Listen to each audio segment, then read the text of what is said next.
Morning, students. We are going to start with history, chapter number 2, which is from trade to territory. And before I begin with this chapter, I would like you to recollect from your recent learning of class 7, where in chapter number 10 of history, you learned that how Britishers advanced in India through East India Company and how the motto was trade initially and it eventually converted into capturing of territories. I hope you remember that Aurangzeb was the last powerful Mughal ruler, whereas Bahadur Shah Zafar was the last Mughal ruler. Here, you need to understand the difference between last Mughal ruler and the last powerful Mughal ruler. When we say that who was the last powerful ruler of Mughal dynasty, then it was Aurangzeb. And when we ask you this question, who was the last Mughal ruler, then it was Bahadur Shah Zafar. The only difference is that up till Aurangzeb, Mughal Empire was consolidated, it was strengthened, it expanded to the farthest extent, and after the death of Aurangzeb, Mughal Empire began to disintegrate. Disintegrate, that means to say the huge empire started disintegrating because the subedars, the faujdars, governors, and zamindars or zagirdars, they started asserting themselves eventually. Why eventually? Because on getting the right opportunity, when Mughal emperor was not in a position to keep a check on the independence of these important position holders, then getting the right opportunities, these people declared themselves independent, and history is full of such stories whereby the naibs, subedars, faujdars, divans gradually powered themselves and declared themselves independent king of new kingdoms. I hope the introduction must have given you a sort of clarity, a clear understanding that British advancement started in India by East India Company in the 17th century for the purpose of trade initially, and eventually this purpose transformed into capturing of territories. Indian spices, textile and other items were world famous. And the point which is to be kept in mind is that not only Britain but Portuguese, Dutch, Spain and French were also interested to have trade relations or to continue trade with India. It resulted in n number of clashes amongst these European powers. Let's begin the first subsection. East India Company comes east.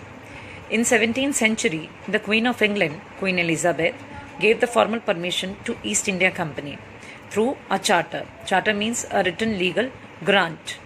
According to this charter, the only company from England was East India Company to trade with India.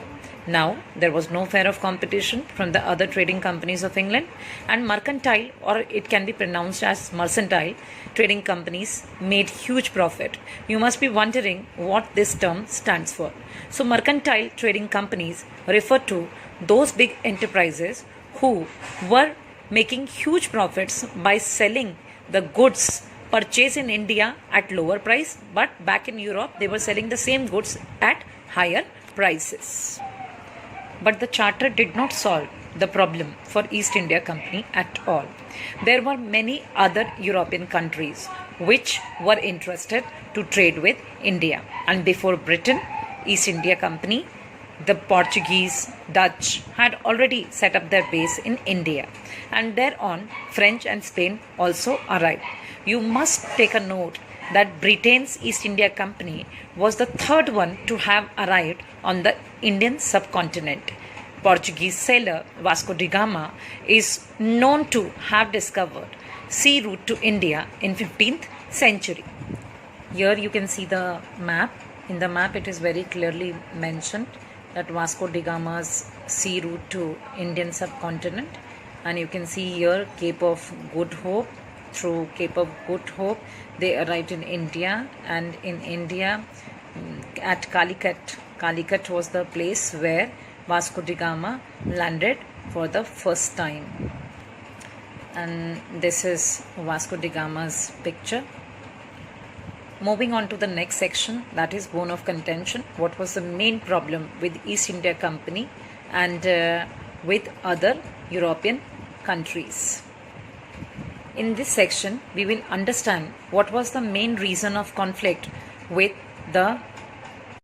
Moving on to the next section, which is the bone of contention. Bone of contention, the main reason of conflict amongst the European countries over trade in India. So all those companies from the different European countries were interested in buying the same goods, and as a result the prices of Indian commodities went up and the individual benefit of these companies lessened.